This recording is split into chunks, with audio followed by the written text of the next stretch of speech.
इचलकरंजी महापालिकेनं मलाबादे चौकातील शंभू तीर्थावर धर्मवीर छत्रपती संभाजी महाराजांचा पूर्णाकृती पुतळा उभारलाय।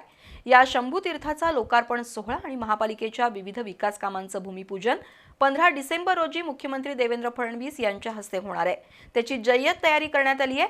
जिल्हा पोलीस प्रमुख योगेश कुमार गुप्ता, प्रांताधिकारी दीपक चव्हाण, आयुक्त पल्लवी पाटील यांनी प्रत्यक्ष पाहणी करून आवश्यक त्या सूचना दिल्या। इचलकरंजी महापालिकेनं मलाबादे चौकात 1,91,00,000 रुपये खर्चाचं शंभू तीर्थ साकारलंय। या ठिकाणी 1500 किलो ब्रॉन्झचा दिमाखदार धर्मवीर छत्रपती संभाजी महाराजांचा पूर्णाकृती पुतळा उभारलाय।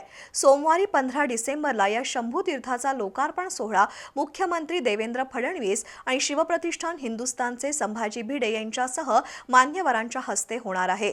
याचबरोबर महापालिकेच्या विविध विकास कामांचा लोकार्पण आणि भूमिपूजन समारंभ शिवतीर्थावर होणार आहे। दोन्ही कार्यक्रम मुख्य मार्गावर असल्याने वाहतुकीसाठी मुख्य मार्ग बंद ठेवून वाहतूक मार्गात बदल करण्यात आलाय। या सोहळ्याची जय्यत तयारी सुरू असून जिल्हा पोलीस प्रमुख योगेश कुमार गुप्ता, अप्पर पोलीस अधीक्षक अण्णासाहेब जाधव, प्रांताधिकारी दीपक शिंदे, महापालिकेचे आयुक्त पल्लवी पाटील, गजानन महाजन गुरुजी यांच्यासह अधिकाऱ्यांनी शंभू तीर्थ आणि शिवतीर्थ परिसराची पाहणी केली आणि आवश्यक सूचनाही केल्या।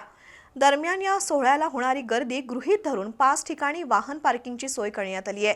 या सोहळ्यासाठी येणाऱ्या वाहनधारकांनी किसनराव आवळे मैदान, नामदेव भवन मैदान, महासत्ता चौक, रिंग रोड, महापालिका खुली जागा, व्यंकटराव हायस्कूल मैदान आणि थोरात चौकातील शिवाजीराव खवरे भाजी मार्केट या ठिकाणी वाहनं पार्किंग करून सहकार्य करण्याचं आवाहन आयुक्त पल्लवी पाटील यांनी केलंय।